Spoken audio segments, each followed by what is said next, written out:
ರಾಜ್ಯದಲ್ಲಿ ನಿಮ್ಮ ಪರವಾಗಿ ಮುಂದಿನ ಸಿಎಂ ಅಂತ ಇವತ್ತು ಪೂಜೆ ಸೂಚನೆ ಮಾಡ್ತಾ ಇದ್ದಾರೆ ನಿಮ್ಮ ಬೆಂಬಲಿಗರು. ಸಿಗಂದೂರು ಚೌಡೇಶ್ವರಿ ಪೂಜೆ ಮಾಡಿದ್ದಾರೆ. ಮಾಡ್ತಾರದೇನು ಹೊಳೆದಿಲ್ಲ, ಮುಂಚೆಯಿಂದ ಮಾಡ್ತಿರ್ತಾರೆ. ಅವ್ರ ಅಭಿಮಾನಿಗಳು ಅವರು ಪರವಾಗಿ ಪೂಜೆ ಮಾಡೋದೇನು ಹೊಸದಲ್ಲ, ಎಲ್ಲ ಕಡೆ ಮಾಡ್ತಿರ್ತಾರೆ.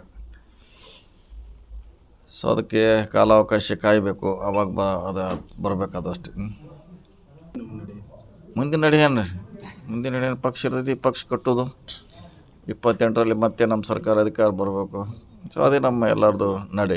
ಸರ್, ಈಗ ರಾಜ್ಯದಲ್ಲಿ ತ್ಯಾಗದ ಮಾತುಗಳು ಕೇಳಿ ಬರ್ತವೆ. ಈ ಹಿಂದೆ ಸಿದ್ದರಾಮಯ್ಯ ಮಾತಾಡಿದ್ರು, ನಿನ್ನೆ ಖರ್ಗೆ ಅವರು ಮಾತಾಡಿದ್ದಾರೆ. ಸೊ ಇವತ್ತು ಪರಮೇಶ್ವರ್ ಅವರು ಹೇಳ್ತಾರೆ ತ್ಯಾಗದ ಮನೋಭಾವನೆ ಕಡಿಮೆ ಆಗ್ತಾ ಇದೆ ಅಂತ. ಇಲ್ಲ ಅದ್ರ ಬಗ್ಗೆ ಗೊತ್ತಿಲ್ಲ, ಅದು ಯಾವ ಸಂದರ್ಭದಲ್ಲಿ ಮಾತಾಡ್ರಿ, ಯಾಕೆ ಮಾತಾಡ್ರಂತ ಅದ್ರ ಬಗ್ಗೆ ಐಡಿಯಾ ಇಲ್ಲ. ಸರ್, ಫೈನಲಿ ಯಾವಾಗ ಸಿ ಎಂ ಆಗ್ತೀರಿ ಸರ್? ಸಿ ಎಮ್ ಈಗಿಲ್ಲ, ಇಲ್ಲಿಗೆ ಸಿ ಎಮ್ ಇಲ್ಲಿ ಪಕ್ಷ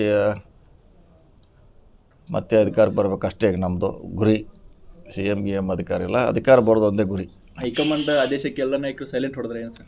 ಮತ್ತೇನು ಮಾಡ್ಬೇಕ್ರಿ, ಏನು ಜಿಗಾಡ್ಬೇಕಾ? ದಿವಸ ಏನು ವಿರೋಧ ಹೇಳಿಕೆ ಕೊಡ್ಬೇಕಾ? ನಮ್ಮ ಪಕ್ಷದ ನಾವು ಡ್ಯಾಮೇಜ್ ಮಾಡ್ಬೇಕಾ? ಹಂಗಾಗೋಲ್ಲ. ಸರ್, ಬಿಜೆಪಿಲಿ ಸರ್ ಕೆಪಿಸಿಸಿ ಪಟ್ಟಣಕ್ಕೆ ನಿಮ್ಮ ಹೆಸರು ಕೇಳಿ ಬರ್ತಾ ಇದೆ. ಇಲ್ಲ ಆ ರೀತಿ ಯಾವುದೇ ಈಗ ನಮ್ಮ ಪಕ್ಷದ ಮುಂದೆ ಯಾವುದೋ ಕಾರ್ಯಕ್ರಮ ಇಲ್ಲ. ಈಗ ಇದ್ದಾರೆ ಮುಂದುವರಿತಿದ್ದಾರೆ, ಅವರೇ ಮಾಡ್ತಿದ್ದಾರೆ. ಸೊ ನೀವು ಬಿ ಜೆ ಪಿ ಬಗ್ಗೆ ಹೇಳೋದು, ಬಿ ಜೆ ಪಿ ಬಗ್ಗೆ ನಾವು ಹೇಳೋಕ್ಕಾಗಲ್ಲ, ಅದು ಅವರ ವೈಯಕ್ತಿಕ ಪಕ್ಷದ ವಿಚಾರ, ಆಂತರಿಕ ವಿಚಾರ.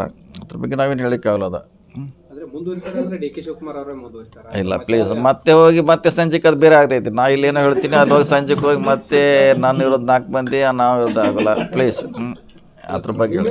ಇಲ್ಲ ಅದು ಮತ್ತೆ ಪ್ಲೀಸ್ ಈಗ ಸಾಕು. ಈಗಲೇ ಅದ್ರ ಬಗ್ಗೆ ಸಾಕಷ್ಟು ಚರ್ಚೆ ಆಗಿದೆ, ಅಂತ ಯಾವುದೇ ಪ್ರಸ್ತಾವನೆ ಇಲ್ಲವೇ ಇಲ್ಲ. ಈಗ ಏನಿದ್ರು ಪಕ್ಷ ಸಂಘಟನೆ ಅಷ್ಟೇ. ಬಟ್ ಹೈಕಮಾಂಡ್ ಆದೇಶಕ್ಕೆ ಭದ್ರಾಗಿರ್ತೀರಿ? ಅದು ಖಂಡಿತ, ಅದ್ರಾಗೇನು ಪ್ರಶ್ನೆ ಇಲ್ಲ. ಎಲ್ಲರೂ ಭದ್ರಾಗಿರಲೇಬೇಕು. ಹೈಕಮಾಂಡ್ ಅಂತಿಮ.